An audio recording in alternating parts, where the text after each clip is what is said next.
So partner, ano nga ba sa kasalukuyan ang sitwasyon ng peace and order ng ating bayan ng Mugpog at ang pinakamalaking hamon na kinakaharap ng mga kababayan natin sa Mugpog sa ngayon?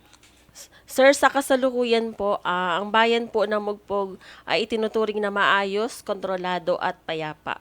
May mababang ulat ng krimen, insurgency-free, at suportado ng mga programang pangkomunidad at seguridad. Ngunit ang nakakabahala po sa ating kapulisan ay ang patuloy na pagtaas ng mga road crash accident o mga aksidente sa kalsada.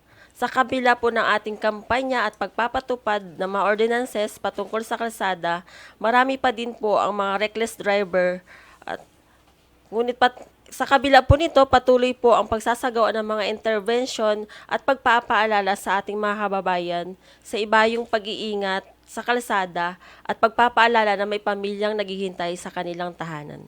Okay, partner. So, bilang PCR PNCO, siyempre kayo lagang exposed sa community, kayong nagkakaroon ng mga engagement, kayo nagiging tagapaghatid ng mga programa natin sa mga hanggang sa kabaranggayan, kung saan nagkakaroon kayo ng direktang pakikipag-usap sa mga kabarangay natin. So, ano ang iyong mensahe sa mga mamamayan natin upang maiwasan ng mga katulad mga nabanggit mo mga aksidente, mga road crash, upang hindi tayo magkaroon ng problema in the future at mapanatiling ligtas sila at saka mga iba nating mga kababayan.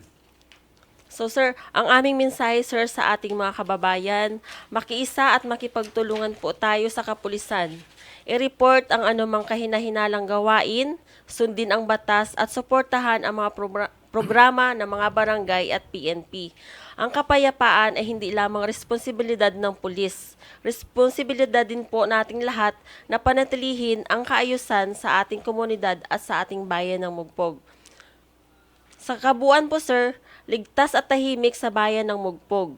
Ang prioridad ay ang mabilis na pagtugon sa mga insidente at ang pakikipag-ugnayan sa LGU at komunidad upang maagapan ang anumang panganib.